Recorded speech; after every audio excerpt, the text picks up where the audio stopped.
Fires that destroyed 3 predominantly black Baptist churches in St. Landry Parish in the last 10 days are clearly suspicious. The state's top fire investigator said Thursday, also adding that they've discovered several patterns at the 3 crime scenes. But it's too soon to classify the fires as arson, State Fire Marshal Butch Browning said at a press conference, walking a tight line without actually linking the 3 blazes. There certainly is a commonality, he said.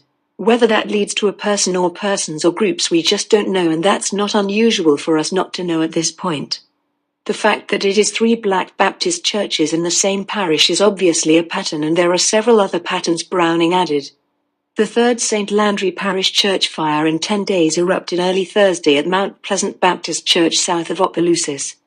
Mount Pleasant is about 10 miles south of Greater Union Baptist Church, which burned down early Tuesday. St. Mary Baptist Church in Port Bar was destroyed in a fire early in the morning on March 26.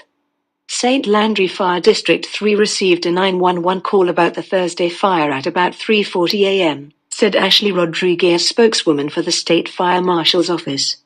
The fire consumed the inside of the rural church, burning holes through the roof but leaving much of the brick exterior standing at daybreak. Smoke continued rising from the historic structure.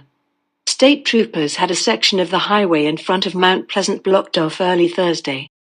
The Reverend Gerald Toussaint, who leads Mount Pleasant Church, said he was heartbroken when he saw what remained of his church, which he said is more than 140 years old. My church has a lot of history, and the question is that I don't understand what could make a person do that to a church. Toussaint, who works full-time as a truck driver, said he was on his way to work in Lafayette when he received news of the fire from his wife. He immediately turned around and headed to the church. St. Landry Township Sheriff Bobby Guidros said he is working with Opelousas Police to provide extra security and patrols to the parish's churches. He said he's willing to do whatever it takes to prevent these fires and to try to catch this individual. The United States has a long and complicated history of church arson, which was common during the civil rights movement. In the 1960s, white supremacists attacked black churches for both symbolic and practical reasons. They often served as strategic command posts for the civil rights movement, said Christopher Strain, a professor of American Studies at Florida Atlantic University and the author of Burning Faith: Church Arson in the American South.